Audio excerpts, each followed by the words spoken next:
السلام عليكم ورحمة الله وبركاته. الحمد لله الحمد لله رب العالمين الذي جعلنا من أمة مسلمين، والصلاة والسلام على النبي الأمين الكريم الحليم الرؤوف الرحيم، وعلى آله وأصحابه وأزواجه وأتباعه وأهل بيته أجمعين.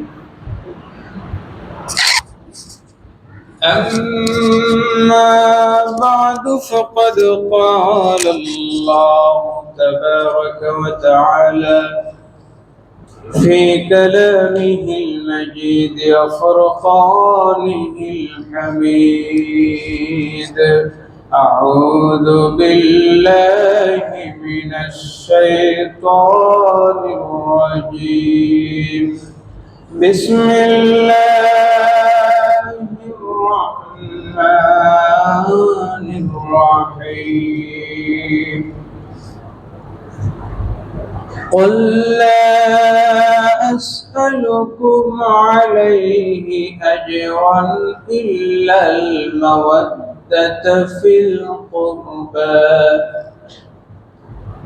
إن الله وملائكته يصلون على النبي يا أيها الذين آمنوا صلوا عليه وسلموا تسليما. اللهم صل على سيدنا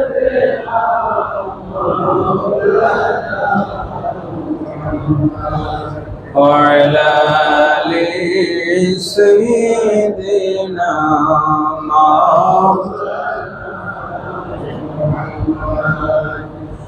حسن شهید جوہرتے، حسین شہید کربلا،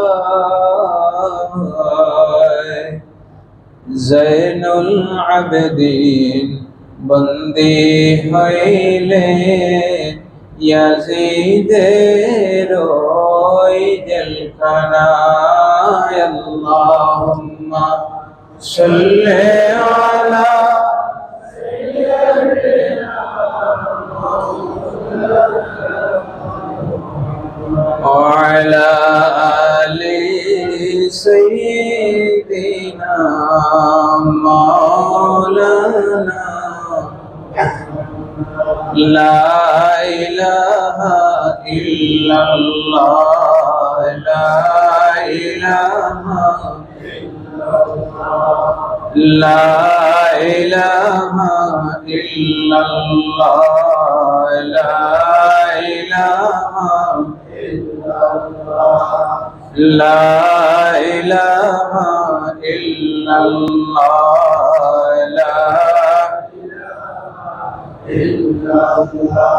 لا إله إلا الله، لا إله إلا الله، لا إله إلا الله، لا إله إلا الله محمد রাসূলুল্লাহ সাল্লাল্লাহু আলাইহি ওয়াসাল্লাম। সকলেই জবান খুলে বলি আলহামদুলিল্লাহ। মাহে মুহররমুল হারামের আজকে তৃতীয় জুমআ, 17তম দিবস, 1448 হিজরি, 19 আষাঢ় 1433। আল্লাহ তাবারক ওয়া তাআলা আজকের দিনে আমাদেরকে তার ঘরে কবুল করেছেন। এই প্রচন্ড তাপদাহের মধ্যে জান্নাতি পরিবেশে, জান্নাতের বাগানে, জান্নাতীদের মজলিসে জান্নাতের মেহমান হয়ে আসার তৌফিক দান করেছেন, সেই রব্বুল ইজ্জতের দরবারে শুকরিয়া আদায় করে জবান খুলে সকলের সমস্যারে বলি আলহামদুলিল্লাহ। লাখো কোটি দরুদ এবং সালাম নূর নবী নূরে মুজাসসাম হুজুর আকরাম সাল্লাল্লাহু আলাইহি ওয়াসাল্লামের উপর এবং রহমত বর্ষিত হোক আল্লাহর হাবিবের তামাম আলো আসহাব নবীর বংশের উপর। আল্লাহ তাবারক ওয়া তাআলা আল্লাহর রাসূলের বংশধর নবীর বংশধরদের উপর রহমত বরকত বর্ষণ করুন, সকলে বলে আমিন। যেই বংশের কথা, যেই পরিবারের কথা এবং যাদেরকে মহব্বতের কথা আল্লাহ পাক কোরআনে কারীমের সূরা শুরায় বলেছেন। আল্লাহ পাক রব্বুল আলামিন শুধু নবীকেই ভালোবাসার কথা বলেননি, বরং নবীজির সাথে সাথে নবীর পরিবারকেও, নবীর বংশধরদেরকেও ভালোবাসার কথা কোরআনে বলেছেন বলি সুবহানাল্লাহ।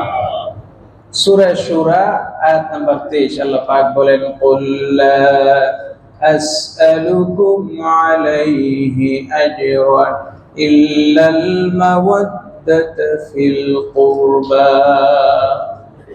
হে রাসূল, আপনি বলে দিন, আল্লাহ পাক তার রাসূলকে হুকুম করছেন, লা আসআলুকুম আলাইহি আজরা, আমি তোমাদের নিকট কোনো প্রতিদান, কোনো উজরত চাই না। তো কি চাই?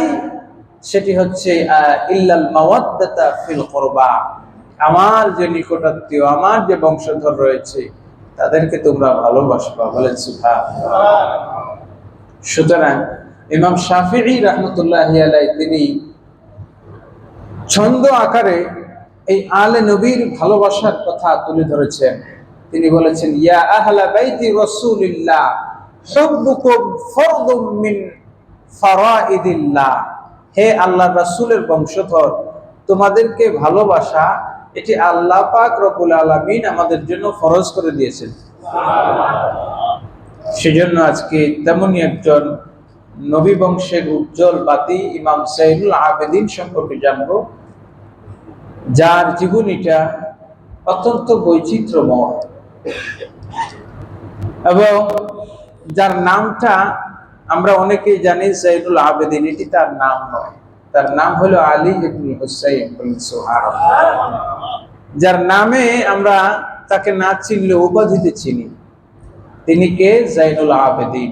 যায়নুল আবেদিন শব্দের অর্থ হলো ইবাদতকারীদের গৌরব, ইবাদতকারীদের যিনি তাজ, সেরোতাজ, যিনি গৌরব, মুকুট, তাকে বলা হয় যায়নুল আবেদিন। ইমাম যায়নুল আবেদিনের আজকে ওফাত দিবস, 18ই জিলহজ তার ওফাত দিবস, এই উপলক্ষে আলোচনা। তো তিনি আল্লাহ রাসূল সাল্লাল্লাহু আলাইহি ওয়াসাল্লামের বংশের মধ্যে একমাত্র ব্যক্তি যার মাধ্যমে গোটা বিশ্ব জগতে নবীজির বংশধারা আজও পর্যন্ত টিকে আছে। বলেন সুবহানাল্লাহ। যিনি কারবালার ময়দানে জীবিত একমাত্র পুরুষ ব্যক্তি, অর্থাৎ কারবালার ময়দান থেকে ফিরে আসা পুরুষদের মধ্যে একমাত্র তিনি ছিলেন নবী বংশের মধ্যে জীবিত ব্যক্তিত্ব। বলেন সুবহানাল্লাহ। তাকে রেখে যখন ইমাম হুসাইন কারবালার জিহাদের ময়দানে যাবেন, তখন তাকে ইমাম হুসাইন রাদিয়াল্লাহু তাআলা আনহু তার বোন যায়নবের কাছে তুলে দিয়ে বলছেন, বোন, তোমার জীবন যাবে, কিন্তু নবী বংশের এই উজ্জ্বল বাতি কখনো নিভতে দিবা না। বলেন সুবহানাল্লাহ। আল্লাহ রাব্বুল আলামিন বলেন, ইউরিদুনা লিইউতফিউ নূরাল্লাহ আল্লাহু মুতিম্মু নূরিহি ওয়ালাউ কারিহাল মুশরিকুন। তারা চায় আল্লাহর নূরের প্রদীপকে নিভিয়ে দিতে, নিভাতে পারবে না। আল্লাহ রাব্বুল আলামিন বলেন, ওয়াল্লাহু মুতিম্মু নূরিহি, আল্লাহ পাক যেই নূরকে জ্বালান, যেই নূরকে পরিপূর্ণতা দান করেন, ওই নূরকে নেভানোর মতো কারো সাধ্য নাই। সুবহানাল্লাহ। যায়নুল আবেদিনকে যখন উবাইদুল্লাহ ইবনে জিয়াদের দরবারে নিয়ে যাওয়া হলো, যাওয়ার পরে সে ওবায়দুল্লাহ ইবনে জিয়াদ বলল, একেও কতল করো। তখন ইমাম জয়নুল আবেদিন হুঙ্কার দিয়ে বলছেন, আমাকে কতল করবা? যেহেতু আমার চোখের সামনে আমার পরিবারের সবাইকে হত্যা করছো, সুতরাং আমার আফসোস নাই। তবে এই যে গোটা মহিলা, আমার নবী পরিবারের যে মহিলাদেরকে আছে, মহিলারা যারা আছে, তাদেরকে তুমি কার হাতে সুপর্দ করবা সেটা আগে আমাকে দেখাও, তারপর আমাকে হত্যা করো। সুবহানাল্লাহ। যিনি নিজের মৃত্যুর ভয়ে কখনো শঙ্কিত নন, অর্থাৎ নিজের মৃত্যুর ফয়সালা এসে যাচ্ছে, ওই মুহূর্তেও নবীর বংশের নারীদের পর্দা, ইজ্জত, তাদের দেখাশোনার দায়িত্ব একজন পুরুষকে, আগে সেটা দেখে তারপরে আমাকে মারো। সুবহানাল্লাহ বলেন। অর্থাৎ এটা হলো ঈমান, এবং তিনি তার পরিবারের প্রতি কতটুকু দায়িত্ববোধ এবং দায়িত্বশীল ছিলেন এই ঘটনা থেকে প্রমাণ পাওয়া যায়। যে আমার পরিবারটাকে, আমার বংশের যে নারীরা আছে এদেরকে কি করবা, কিভাবে এদেরকে মদিনায় পৌঁছাবা, আগে সেটা দেখাও, তারপরে আমাকে হত্যা করো। তো জয়নুল আবেদিনের ফুফু জায়নব তিনি সেখানে ছিলেন। তিনি বলছেন ওবায়দুল্লাহ ইবনে জিয়াদকে, যে আল্লাহর কসম করে বলি, তার রক্ত আর আমার রক্ত এক। তার রক্ত, ফুফুর রক্ত আর ভাইয়ের ছেলের রক্ত এক না? এক। তিনি বলছেন, যদি তাকে হত্যা করা তোমার জন্য জায়েজ হয়, তো আমাকে হত্যা করাও জায়েজ হবে। তিনি তাকে জড়িয়ে ধরলেন, তিনি বললেন, যদি তার রক্ত বের হয় তার আগে আমার রক্ত বের করতে হবে। সুবহানাল্লাহ। ওবায়দুল্লাহ ইবনে জিয়াদ বিপদে পড়ছে। আগে যদি জয়নুল আবেদিনকে হত্যা করতে হয়, তাহলে জয়নবকে হত্যা করতে হবে। তাকে না হত্যা করে তো তাকে হত্যা করা যাবে না, জড়ায় ধরে রাখছে। তখন সে ভয় পেয়ে গেল যে যুদ্ধক্ষেত্রে সব পুরুষ মারছে, কিন্তু যদি একজন মহিলা মারি তাইলে আর আমার বাঁচার কোনো উপায় নাই, কারণ যুদ্ধক্ষেত্রে যত জালেম হোক কোন নারীকে হত্যা করা যাবে না। তো যাই হোক, তিনি ইমাম জয়নুল আবেদিনকে হত্যা করতে দিলেন না। ইমাম জয়নুল আবেদিন কে আল্লাহ রাব্বুল আলামিন রক্ষা করলেন। তো এই জয়নুল আবেদিন কে? তার জীবনীর শুরু থেকে যদি তাকাই, ইমাম জয়নুল আবেদিন যেমন বাবার দিক থেকে তিনি অত্যন্ত উঁচু বংশের, মায়ের দিক থেকে উঁচু বংশের। সুবহানাল্লাহ। হযরত ওমর রাদিয়াল্লাহু তাআলা আনহুর জামানায় যখন পারস্য বিজয় হলো, বর্তমান ইরান, ইরান বিজয় হওয়ার পরে আপনার ইরানের সম্রাট ইয়াজদিগার্দ, তার 3 কন্যা ছিল। কয় কন্যা? 3 কন্যা। ইয়াজদিগার্দের আপনার প্রধান সেনাপ্রধান ছিল হরমুজ। আপনার এই যে নাম শুনেন না, হরমুজ প্রণালী, এই হরমুজ। ইয়াজদিগার্দ যখন মারা গেছে, লম্বা ঘটনা আছে। ইয়াজদিগার্দকে যে মারছে, ওই কে মারছে এটা পাওয়া যায় নাই, কারণ যিনি তাকে হত্যা করেছেন হত্যা করেই চলে গিয়েছেন। এত বড় সম্রাট, তার গায়ের মধ্যে হীরা জহরত মণিমুক্তা আছে, এগুলা কিচ্ছুই স্পর্শ করে নাই।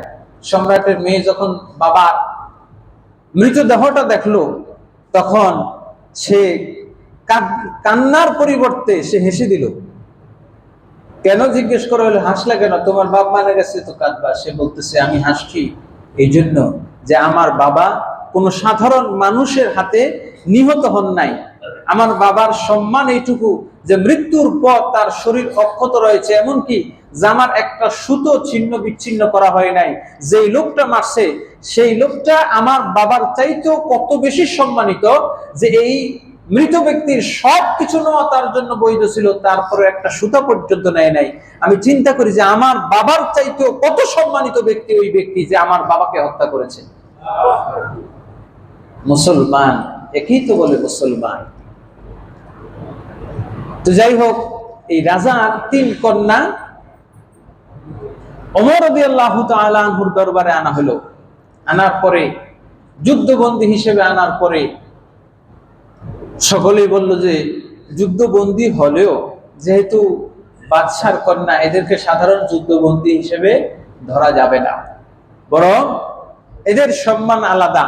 তো কি করতে হবে?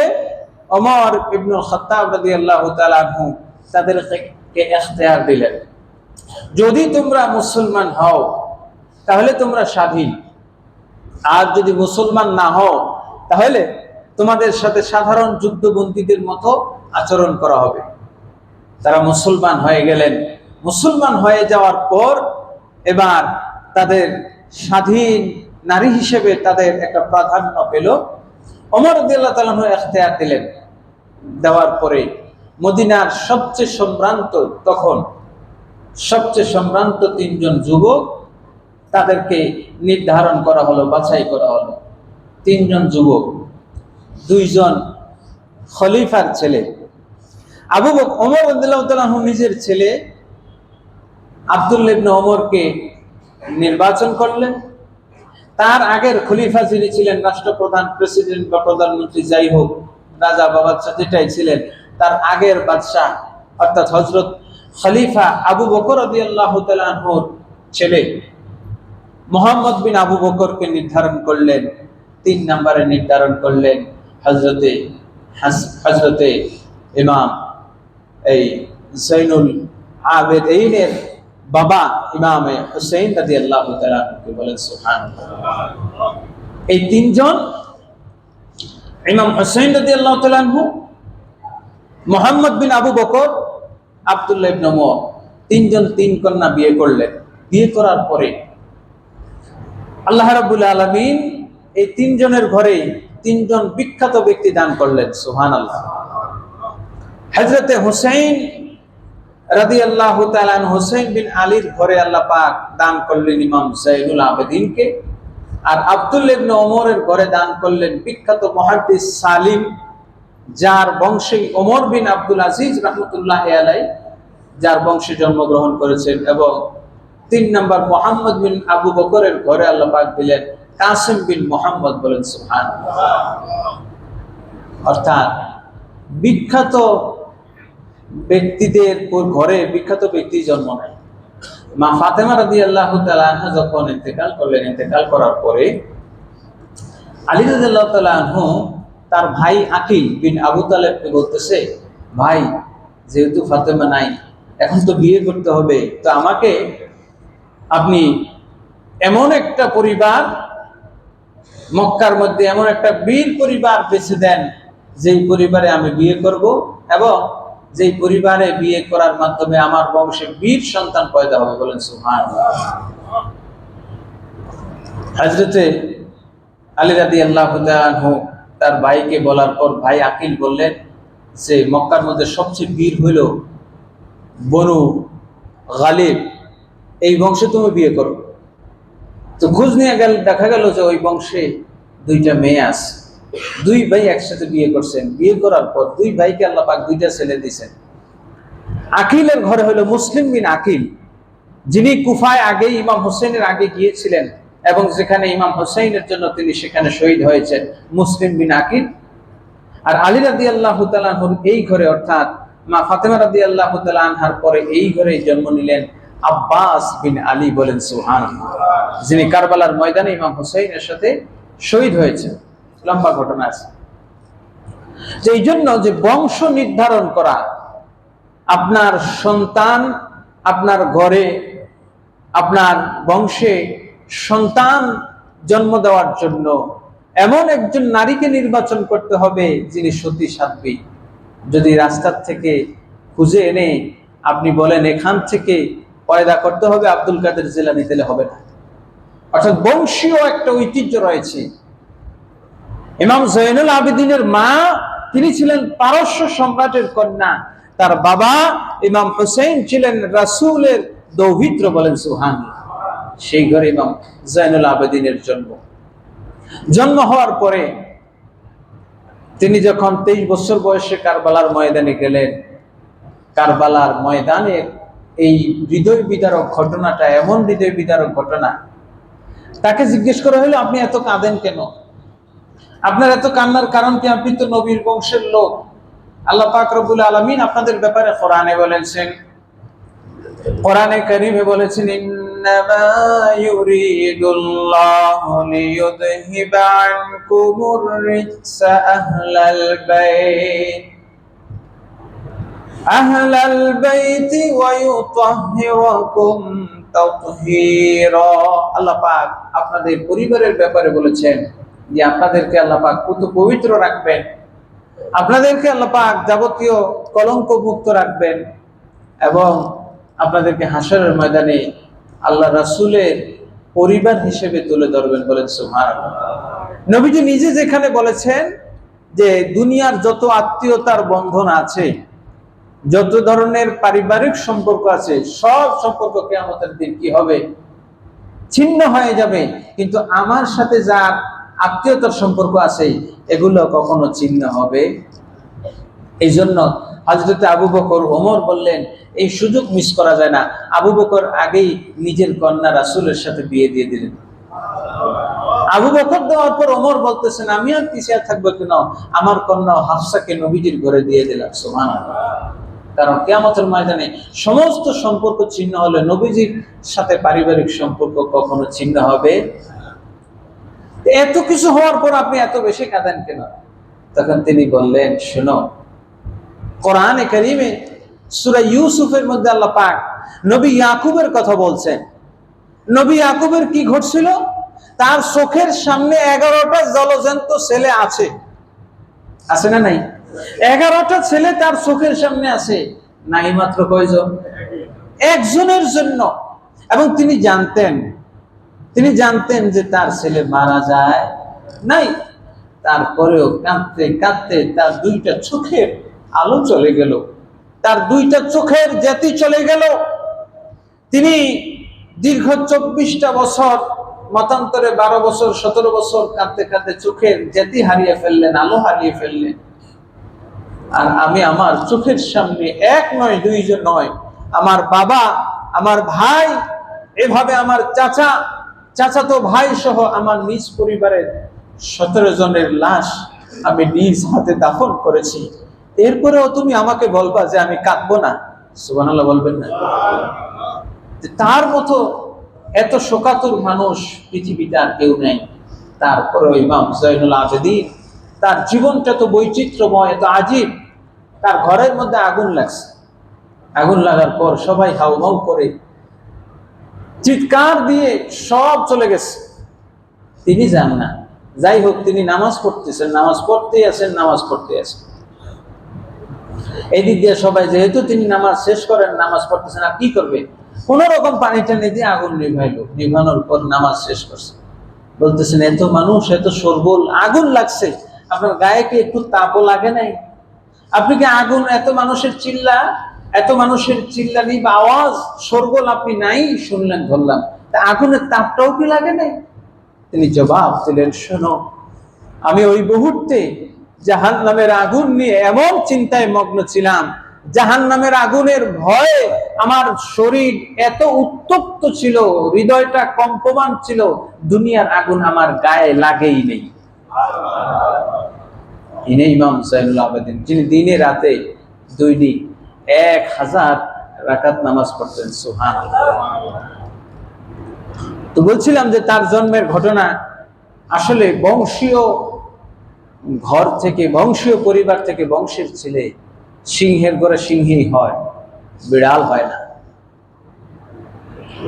লম্বা ঘটনা, সেদিকে যাচ্ছেন। ইমাম জয়নুল আবেদিন তিনি এত বেশি দানশীল ছিলেন, তার বাবাও দানশীল ছিলেন।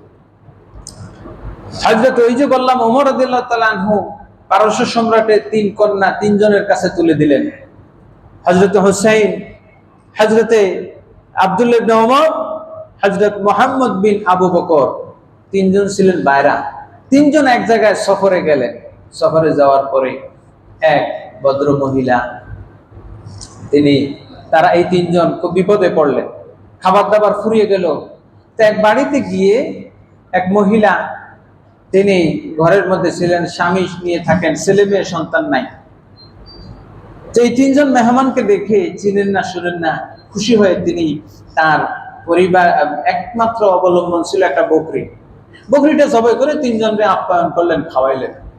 3 জন ওই মুহূর্তে, সফরের মধ্যে টাকা পয়সাও নাই যে টাকা পয়সা দিয়ে আসো, 3 জন ঠিকানা লিখে দিছে, তুমি যদি কখনো বিপদে পড়ো তো মদিনায় যায় আমাদের 3 জনের কাছে যাইবা।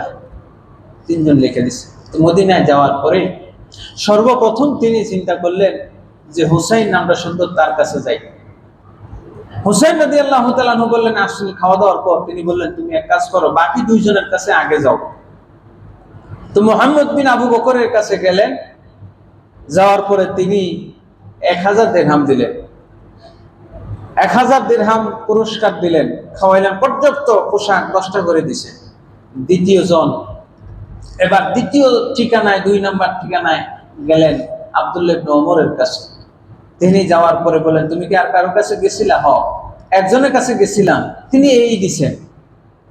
এবার আব্দুল্লাহ ইবনে ওমর দ্বিগুণ দিলেন, কারণ ভাইরাস তো, ভাইরা ভাই, তার সাথে উপরে থাকতে হবে, তিনি দিলেন দ্বিগুণ। এবার তিনি সর্বশেষ হুসাইন বিন আলী রাদিয়াল্লাহু তাআলার কাছে গেলেন। যাওয়ার পরে তিনি বললেন, 3 দিন আমার এখানে থাকো। থাকার পরে এবার তিনি জিজ্ঞেস করলেন, ওই দুইজনের কাছে কি কি পাইছো? তো মহিলা, গ্রামের মহিলা মানুষ সব খুলে দেখাইছে এই জিনিস।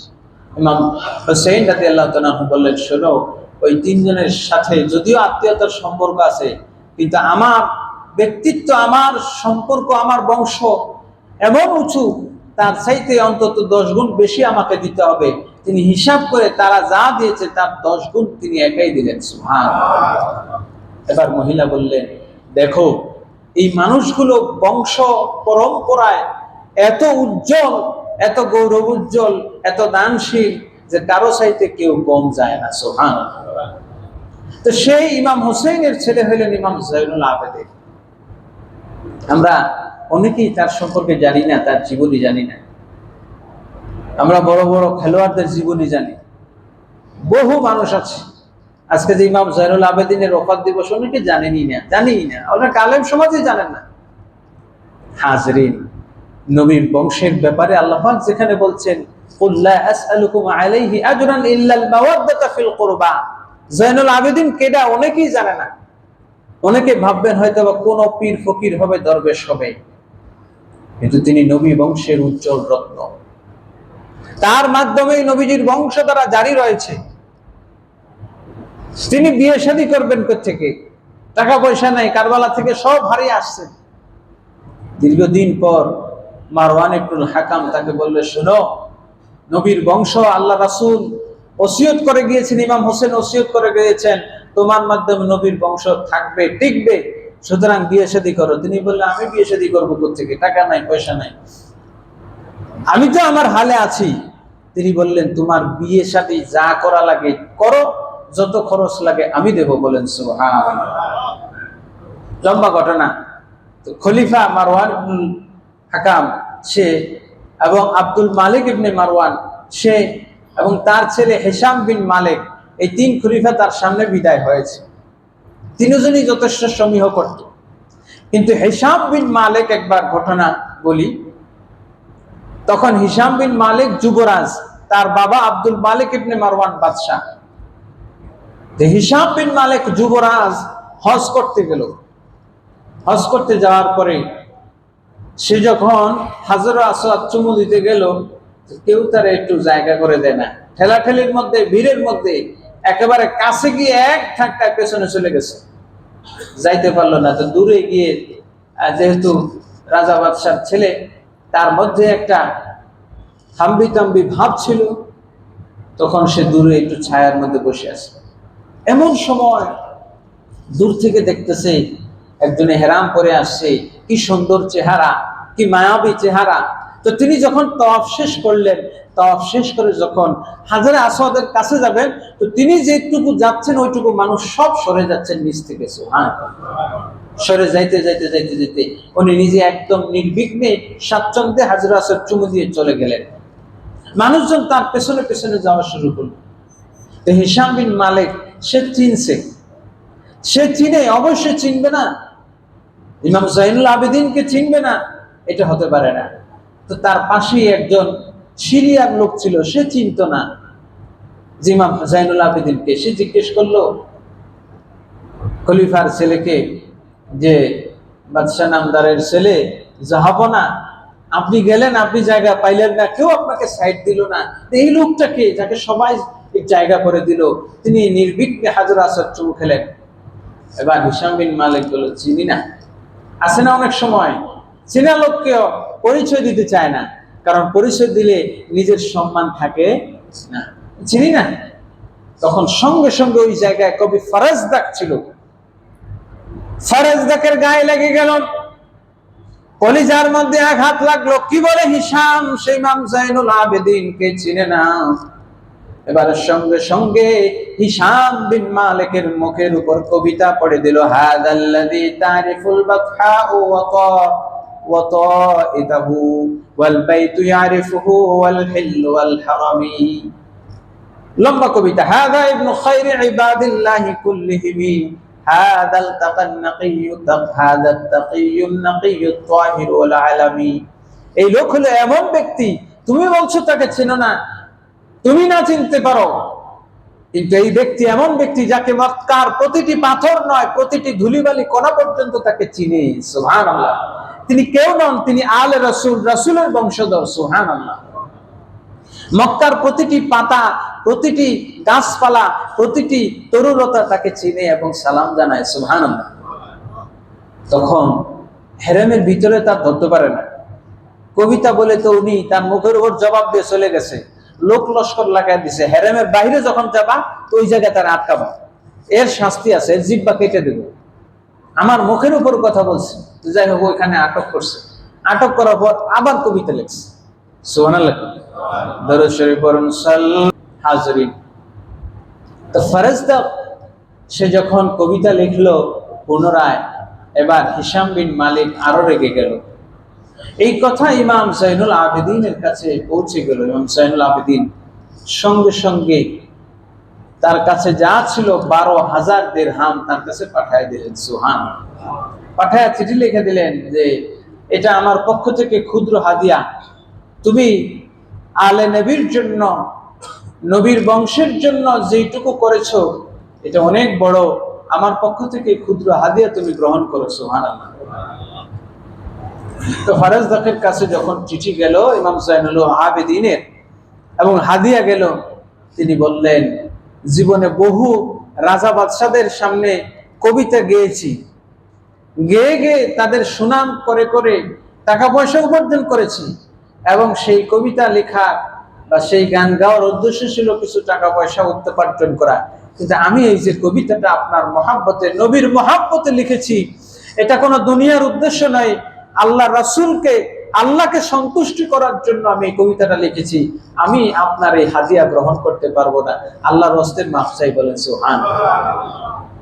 ইমাম জাইনুল আবেদিন বললেন, ফিরতি চিঠিতে আবার লিখলেন, শুনো, এটা তো দুনিয়ার উপহার, তুমি যেই কবিতা লিখেছ, যেই জবান দিয়ে এই কবিতা লিখেছ, জিহ্বা কেটে ফেলতে পারে, তোমার জিহ্বা চলে যেতে পারে, কবিতা লেখার দায়ে তোমার হাতের আঙ্গুল কেটে ফেলতে পারে।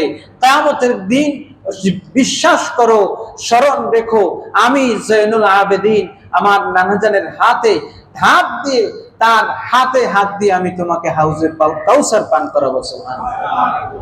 অর্থাৎ আখিরাতের প্রতিদান রয়ে গেছে, দুনিয়ার এই প্রতিদান তুমি গ্রহণ করো। সুবহানাল্লাহ। হাজিরিন, কবি, এই জীবনে এই জগতে বহু মানুষ আছে, বহু মানুষ আছে, বহু সাংবাদিক আছে, লেখালেখি করে, বহু তোষামত করে, যেই রাজা বাদশাহ যে যখন ক্ষমতায় থাকে তাদের তোষামত করে কিছু পয়সা পাতি কামাই করে, আছে না? হলুদ সাংবাদিক না কি যেন বলে, আছে। হাজিরিন, কিন্তু যারা রাসূলের মহব্বতে, আল্লাহ রাসূলের জন্য যারা লিখে, ঘটনা মনে পড়ে গেল, যেমন নজরুল, জাতীয় কবি নজরুল, তার জীবনে বহু গান লিখছে না? কি বলেন, গান, কবিতা, ছড়া, বহু কিছু আছে। কিন্তু তার কিছু গজলের মধ্যে একটা গজল আছে, ত্রিভুবনের প্রিয় মোহাম্মদ। সে তার বাড়ি পশ্চিম বাংলা ফুরফুরা, আবু বকর সিদ্দিকী আল ফুরফুরাবি রহমতুল্লাহ আলাইহির সাথে তার কোনোভাবে দেখা হয়ে গেল। তিনি বললেন, নজরুল, এই লোটে ওই যে হাইটা হাইটা গান গায় যেরকম আর কি, বহু গানই তো গাও, তো রাসূলের শানে, রাসূলের মহব্বতে একটা গাও না কিছু। বলেন না সুবহানাল্লাহ। তখন এই নজরুল ত্রিভুবনের প্রিয় মোহাম্মদটা লিখলো, আর সেই নজরুল আর নজরুল রইল না, জাতীয় কবি নজরুল হয়ে গেল। বলেন না সুবহানাল্লাহ। তো আল্লাহ রাব্বুল আলামিন কারো ভেতর থেকে যদি কিছু আলে নবী রাসূলের বংশধরের মহব্বতে কিছু কথা, কিছু কবিতা বা নবীজির মহব্বতে কারো জবান দিয়ে দুই চারটা কথাই যদি বেরিয়ে যায়, তো ওই ব্যক্তি আর সাধারণ থাকে না। তার কথাটা যেহেতু অসাধারণ ব্যক্তিত্বের জন্য, ওই সাধারণ ব্যক্তিটাও অসাধারণ ব্যক্তিত্বের পক্ষে কথা বলার কারণে সেও অসাধারণ হয়ে যায়। সুবহানাল্লাহ, সেও বিখ্যাত হয়ে যায়। ইমাম জয়নুল আবেদিন রাহমাতুল্লাহি আলাইহি, তিনি এত বড় ব্যক্তিত্ব ছিলেন, তার জীবনীর ক্ষুদ্র কিছু অংশ আমরা আলোচনা করছি। একবার তার সামনে খলিফা আবু বকর, হযরতে ওমর, হযরতে ওসমান রাদিয়াল্লাহু তাআলা আনহু বিশুদ্ধার করা হলো। আমাদের সমাজেও দেখবেন এক শ্রেণীর লোক আছে নাসেবী, আরেক শ্রেণীর লোক আছে রাফেজি। এই জন্য বলছি গত জুমায়ও যে খুব সাবধান সাহাবায়ে কেরামদের ব্যাপারে কথা বলতে। ইয়াজিদকে গালি দিতে গিয়ে অনেকে আমিরে মুআবিয়া রাদিয়াল্লাহু তাআলা আনহুকে গালি দেয়, আবার অনেকে শিয়ারা আছেন, খারেজি, রাফেজি, নাসিবিরা আছেন, অনেকেই আবার নাসিবি যারা আছে তারা বলে ইমাম হুসাইন রাষ্ট্রদ্রোহী ছিলেন, ওয়াজিবুল কতল ছিলেন। নাউজুবিল্লাহ বলেন। হাজিরিন, ইমাম হুসাইন রাদিয়াল্লাহু তাআলা আনহু, অনেকে তো বলে থাকেন যে সাহাবায়ে কেরাম মেয়ারে হক না, সত্য নয়। ধরেন জঙ্গে জামালের যুদ্ধ হয়েছে হযরত আলী রাদিয়াল্লাহু তাআলা আনহুর সাথে, তালহা, জুবায়ের, আয়েশা সিদ্দিকা রাদিয়াল্লাহু তাআলা আনহার সাথে। সিফিনের যুদ্ধ হয়েছে হযরত আলী, হযরত মুআবিয়া রাদিয়াল্লাহু তাআলা আনহুর সাথে। কিন্তু এই দুইটা যুদ্ধে আপনি উভয় পক্ষকে বাতিল বলার সুযোগ নাই। অবশ্যই হযরত আলী রাদিয়াল্লাহু তাআলা আনহু হকের উপর অটল অবিচল ছিলেন, কিন্তু এই জন্য মুআবিয়া রাদিয়াল্লাহু তাআলা আনহুকে দোষারোপ করা বা তাকে ফাসিক ফাজের বলা, সাহাবীর নাম থেকে নামটা কাইটা দেওয়ার অধিকার আপনার নাই। হযরত আবু হুরায়রা রাদিয়াল্লাহু তাআলা আনহু, তিনি বেতনভুক্ত ছিলেন মুআবিয়া রাদিয়াল্লাহু তাআলা আনহু। মুআবিয়া রাদিয়াল্লাহু তাআলা আনহুর বেতন নেন, যুদ্ধ করতে গেছেন, যুদ্ধ করতে গিয়ে একদল মুআবিয়ার সৈনিক, আরেক দল হযরত আলী রাদিয়াল্লাহু তাআলা আনহুর সৈনিক। তা আবু হুরায়রা মাঝখানে, সৈনিকের নামের তালিকা মুআবিয়া রাদিয়াল্লাহু তাআলা। খাবারের সময় যখন হয় তো মুআবিয়ার সৈনিকদের সাথে খাবার খায়, কিন্তু নামাজের সময় যখন হয় আলীর পেছনে নামাজ পড়ে। এখন নামাজ পড়ে গিয়ে জোহরের সময় খাইতে বসে। তুমি তো মিয়া খুবই সুবিধাবাদী লোক, নামাজের সময় ওই দলে যাও গিয়া, আর খাওয়ার সময় আমাদের কাছে আসছো, কারণটা কি বলো দেখি। হযরত আবু হুরায়রা জবাব দিচ্ছেন, শোনো, যুদ্ধ তো করতে আসি, এক পক্ষে যুদ্ধ করতে হবে, কিন্তু শুনো, আলীর পেছনের নামাজটা বড়ই মজা লাগে। আর তোমাকে এখানে খানাটা যেহেতু মজা, এই জন্য তোমাদের এখানে খাইতে আসি শুধু, কিন্তু আলীর পক্ষেই আসি। সুবহানাল্লাহ। হক বাতিল আপনি এখান থেকে বুঝে নিতে পারেন। সাহাবায়ে কেরামদের সমালোচনা করা যাবে না, রাসূল সরাসরি নিষেধ করেছে। তো হযরত আবু বকর, ওমর, ওসমান রাদিয়াল্লাহু তাআলা আনহুর ব্যাপারে সমালোচনা শুরু করলো। তারা ভাবছে যে ইমাম জয়নুল আবেদিন খুশি হবেন, তিনি আলীর বংশধর, তিনি বুঝি তাদের বিরোধিতা করলে খুশি হবেন। তিনি সঙ্গে সঙ্গে 3টা আয়াত পড়লেন, সূরা হাসর থেকে 3টা আয়াত পড়লেন। তিনি বললেন, আল্লাযীনা উখরিজু মিন দিয়ারিহিম ওয়া আমওয়ালিহিম ইয়াবতাগুনা ফাদলাম মিনাল্লাহি ওয়া রিদওয়ানা ওয়া ইয়ানসুরুনাল্লাহ। বলেন সুবহানাল্লাহ। সূরা হাসর 8 নম্বর আয়াত। শুনো, তোমরা যে লোকগুলোর সমালোচনা করছো, এদের ব্যাপারে আল্লাহ পাক কোরআনের সূরা হাসরে বলেছেন যে এই লোকগুলো আল্লাহকে সাহায্য করেছে, আল্লাহ আল্লাহ রাসূলকে সাহায্যের জন্য তারা হিজরত করেছে, বাড়িঘর ছেড়েছে। তুমি কিভাবে তাদের সমালোচনা করো? সুবহানাল্লাহ। তুমি কিভাবে তাদের সমালোচনা করো যাদের ব্যাপারে আল্লাহ পাক বলেছেন, ওয়াল্লাযীনা তাবাওয়াউদ দারা ওয়াল ঈমানা মিন ক্বাবলিহিম ইউহিব্বুনা মান হাজারা ইলাইহিম। এরপর আল্লাহ পাক আরো একটা আয়াত তাদের ব্যাপারে বলেছেন, ওয়াল্লাযীনা জাউ মিন بعدهم يقولون ربنا اغفر لنا ولإخواننا الذين سبقونا بالإيمان বলেন সুবহানাল্লাহ। তুমি কিভাবে সাহাবায়ে কেরামদের সমালোচনা করো? হাজরিন, ইমাম যাইনুল আবেদিন তিনি যেখানে সাহাবায়ে কেরামদের সমালোচনা মানতে পারেননি, এই সমাজে, বর্তমান সমাজে 1400 বছর পরে এসে অনেকেই সাহাবায়ে কেরামদের সমালোচনা করেন। আছে নাকি নেই? আছে। হাজরিন, ইমাম যাইনুল আবেদিন এত দুঃখ কষ্টর জীবন, এত কষ্টের জীবন, তার পরিবারের এতজনকে হত্যা করা হলো। ইয়াজিদের সামনে যখন তিনি গেলেন, তখন ইয়াজিদ জিজ্ঞেস করছে, তোমার নাম কি? তোমার নাম কি? বলেন, আমার নাম হলো আলী ইবনে হুসাইন। তো তার ভাই 3 জন ছিলেন, আলী আসগর। 3 ভাইয়ের নামই এক, আলী আসগর, আলী আওসাদ, আলী আকবর। ইমাম এই যুদ্ধক্ষেত্রে যে হুসাইন রাদিয়াল্লাহু তাআলা আনহু ছেলে আলী নিহত হয়েছে, এটা ইয়াজিদ জানতো। সে জিজ্ঞেস করলো, আমা ইউক্তালু আলী ইবনুল হুসাইন, হুসাইনের এক ছেলে আলী না নিহত হয়েছে, তুমি আবার কোন ছেলে? তিনি জবাব দিলেন, হ্যাঁ আমিও ছেলে ইমাম হুসাইন রাদিয়াল্লাহু তাআলা আনহু, আমি মেজো ছেলে। যিনি শহীদ হয়েছেন তিনি আমার বড় ভাই আলী আকবর। বলেন না সুবহানাল্লাহ। তাকে সৈনিকরা হত্যা করেছে, সৈনিকরা জুলুম করে হত্যা করেছে। এবার ইয়াজিদ জবাব দেয়, সৈনিকরা হত্যা করে নাই, বরং আল্লাহই মারছে। নাউজুবিল্লাহ বলেন। দোষ সব হয়েছে কার? এই সমাজে কিছু লোক আছে, ইচ্ছা করে আরেকজনের ক্ষতি করে বলবে আল্লাহর হুকুম হয়েছে, অসুবিধা কি, আল্লাহর মাল আল্লাহ নিয়ে গেছে। আছে না নাই? হাজরিন, এবার তিনি জবাব দিলেন, যদি তুমি আল্লাহর দোষ দিয়ে থাকো, তাহলে আল্লাহ পাক নিজেই বলছেন, আল্লাহু ইয়াতাওয়াফাল আনফুসা হিনা মাউতিহা। ইমাম যাইনুল আবেদিন যখন এই কথা বললেন, ইয়াজিদের মুখের জবাব বন্ধ হয়ে গেল। সুবহানাল্লাহ। তার ছোট এক ভাই ছিলেন আব্বাস, ছোট একটা ভাই ছিলেন, অন্য ঘরের আর ইমাম হোসেনের অন্য স্ত্রী। এই ছোট ছেলে, তাকে দেখে ইয়াজিদ বলছে, বাপ রে বাপ, তুমি দেখি এখনো জিন্দা আছো, তো তোমাকে যদি বলি যে আমার এক ছেলের সাথে লড়াই করবা, এই লড়াই করতে পারবা? ছোট্ট ছেলে, 2.5 বছর 3 বছর বা আরো কম বেশি হইতে পারে।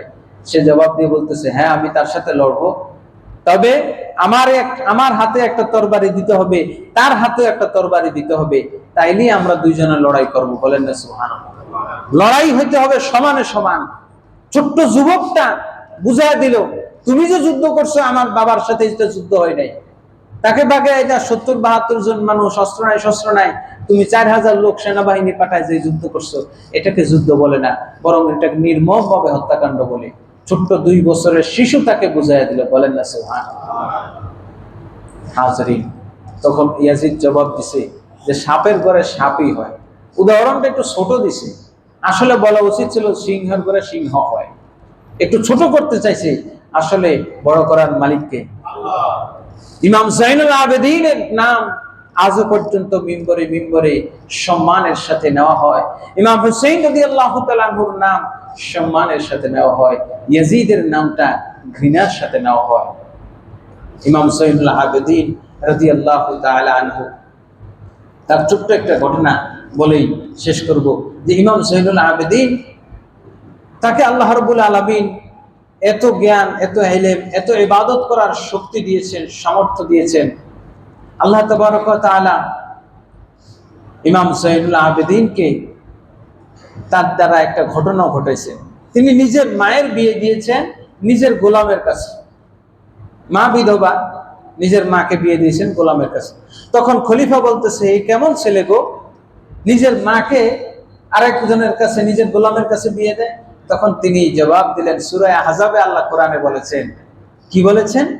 আল্লাহ বলেছেন যে লাকাদ কানা লাকুম ফি রাসূলিল্লাহি উসওয়াতুন হাসানাহ, আল্লাহ রাসূলের জীবনীতে উত্তম আদর্শ রয়েছে। তুমি আমাকে তিরস্কার করছো, নবীজি নিজের ফুফাতো বোনকে নিজের গোলামের সাথে বিয়ে দিয়েছেন। সুবহানাল্লাহ। যায়েনব বিনতে জাহাশকে নিজের গোলাম যায়েদ ইবনে হারেসার সাথে বিয়ে দিয়েছেন। এবং আল্লাহ রাসূল সাল্লাল্লাহু তাআলা আলাইহি ওয়াসাল্লাম সাফিয়া রাদিয়াল্লাহু তাআলা আনহা, তিনি দাসী ছিলেন, তাকে আজাদ করে নবীজি বিয়ে করেছেন। সুবহানাল্লাহ। তো দাস দাসীকে বিয়ে করা এটা রাসূলের সুন্নাহ। আমি অবমাননা করি নাই, বরং রাসূলের সুন্নাহকে জিন্দা করেছি। সুবহানাল্লাহ। তোমরা যেটাকে ঘৃণা করো, আমি সেটাকে রাসূলের সুন্নাহ হিসেবে জিন্দা করেছি। ইমাম জয়নুল আবেদিনের শেষ একটা ঘটনা বলে শেষ করব। তার ছোট্ট শিশু সন্তান ছিল, মাটির মধ্যে পাটি বিছায় আর শোয়া রাখা হয়েছে। তো তার এক দাসী ছিল, আপনার টকবকে তরকারির কড়াই রান্না করতেছে। এটা নিয়ে যাওয়ার সময় এই গরম তৈলা তেলের এই গরম এই খাবার দাবার, অর্থাৎ এই পাত্রটা একটা শিশু, তার নিজের শিশু বাচ্চার গায়ের উপর পড়লো। তৎক্ষণাৎ শিশুটি ওই জায়গায় পড়ে মারা গেল। ইন্না লিল্লাহি ওয়া ইন্না ইলাইহি রাজিউন। ইমাম জয়নুল আবেদিন দৌড়ে আসলেন, শিশুটা মারা গেছে। এখন এই দাসীর কি হবে? দাসীটার সঙ্গে সঙ্গে সূরা আল ইমরানের 134 নম্বর আয়াত পড়ল, ওয়াল কাযিমিনাল গায়জ, এতটুকু পড়ছে। পড়ার সঙ্গে সঙ্গে তিনি রাগ সংবরণ করলেন। সংবরণ করার পর এবার যখন দাসী পড়ল ওয়াল আফিনা আনিন নাস, আর এই আয়াতের এই অংশ পড়ার সঙ্গে সঙ্গে বললেন, যাও আমি তোমাকে ক্ষমা করে দিলাম। সুবহানাল্লাহ। এরপরে দাসী পড়ল আল্লাহু ইউহিব্বুল মুহসিনিন। এই অংশ পড়ার পর তিনি বললেন, যাও আমি তোমাকে আজাদ করে দিলাম। বলার উদ্দেশ্য আছে, এই আয়াতের তিনটে অংশ, ওয়াল কাযিমিনাল গায়জ ওয়াল আফিনা আনিন নাস আল্লাহু ইউহিব্বুল মুহসিনিন। দাসী এই তিনটা আয়াতের মাধ্যমে এত কঠিন অবস্থায় ব্যক্তি সিদ্ধান্ত নিয়েছেন কোরআনের আলোকে, বলেন না সুবহানাল্লাহ। প্রথম অংশ হলো ওয়াল কাযিমিনাল গায়জ, যে ব্যক্তি রাগকে সংবরণ করে। ইমাম জয়নুল আবেদিন সঙ্গে সঙ্গে যেই না রাগ উঠছে, এই আয়াত যখন তার সামনে তেলাওয়াত করা হলো, সঙ্গে সঙ্গে তার রাগ পানি হয়ে গেল। সুবহানাল্লাহ। দ্বিতীয় অংশ হলো ওয়াল আফিনা আনিন নাস, যে মানুষকে ক্ষমা করে দেয়। যখন কোরআনের এই আয়াত দাসী পড়লো, সঙ্গে সঙ্গে তিনি বললেন, দাসী যেহেতু আল্লাহর আয়াত, কোরআনের আয়াত পড়েছো, যাও আমি তোমাকে মাফ করে দিলাম। এই আয়াতের বিধানও বাস্তবায়ন করলাম। সুবহানাল্লাহ। এরপরে যখন দাসী পড়লো আল্লাহু ইউহিব্বুল মুহসিনিন, আল্লাহ সৎ কর্মশীলদের ভালোবাসেন, এই অংশের আমলও তখন তিনি করলেন। কি করলেন? দাসীটাকে আজাদ করে দিলেন, বলেন সুবহানাল্লাহ। তাহলে একজন ব্যক্তি নিজ সন্তানকে হত্যা করলো, সেই হত্যাকারীর সঙ্গে কোরআনের আয়াত অনুযায়ী যিনি আমল করতে পারেন, যিনি কোরআনের আয়াত অনুযায়ী তার বিরুদ্ধে ব্যবস্থা নিতে পারেন, তিনি হলেন ইমাম জয়নুল আবেদিন, বলেন সুবহানাল্লাহ। তার উপাধি তো মানায় যে জয়নুল আবেদিন, ইবাদতকারীদের তিনি শেরতাজ, ইবাদতকারীদের গৌরব। ইমাম জয়নুল আবেদিন আলী ইবনে হোসেন, তার মৃত্যুবার্ষিকী, ওফাত দিবস আজকে 94 হিজরি 18 জিলহজ মুহররম তিনি ইন্তেকাল করেছেন। আল্লাহ রাব্বুল আলামিন তার রূহানি ফয়ুজা, তার জীবনী থেকে আমাদেরকে শিক্ষা গ্রহণ করার তৌফিক দান করুন বলে আমিন। ওয়া আখিরু দাওয়ানা আনিল হামদুলিল্লাহি রাব্বিল আলামিন।